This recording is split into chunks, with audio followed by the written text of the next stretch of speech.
spécialiste des affaires criminelles, Christophe Ondelat a reçu sur le plateau de Europe une Marilyn Vinet. Son nom ne semble pas connu, mais son livret de famille fait figurer un géniteur aussi célèbre qu'effrayant, Émile Louis.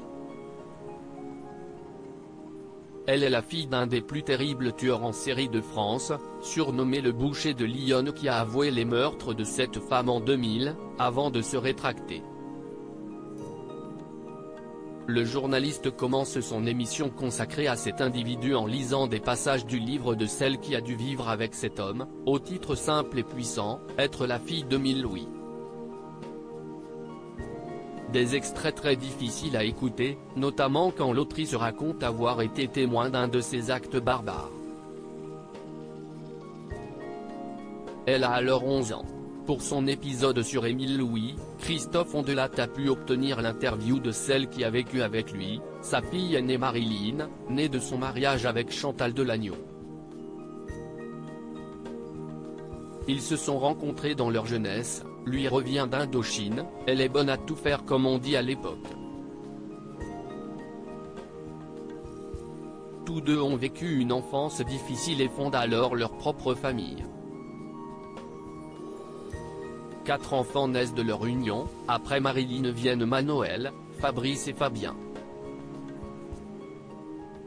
Tous les 4 se trouvent dans la voiture que conduit Émile Louis un soir, quand il les ramène à la maison. S'y est alors qu'il prend dans la voiture une jeune femme puis s'arrête à la lisière d'un bois, faisant attendre sa progéniture alors qu'il est sorti du véhicule avec la passagère.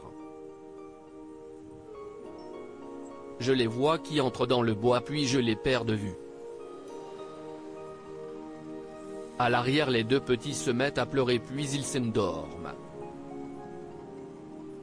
Et nous avec mon frère Philippe, on attend.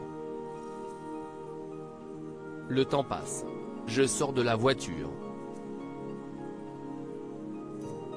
Au loin j'aperçois une lueur. Si est-il la maison de la fille?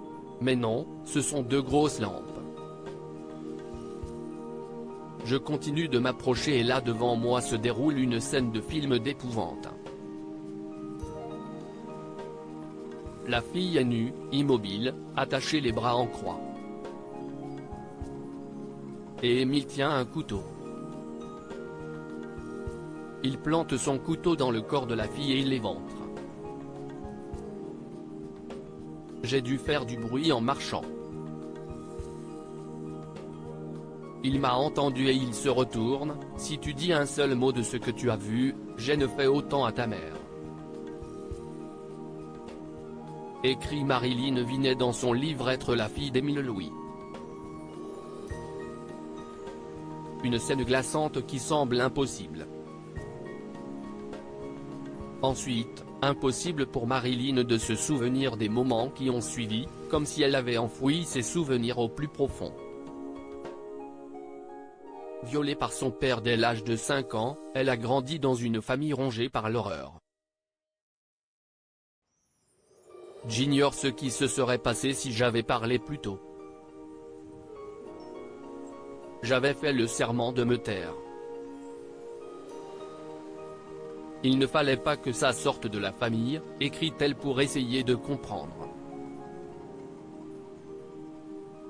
Émile Louis est mort en 2013 à l'âge de 78 ans. 9 ans plus tôt, il avait été condamné par la cour d'assises de Lyon à la réclusion criminelle à perpétuité pour l'affaire des disparus de Lyon.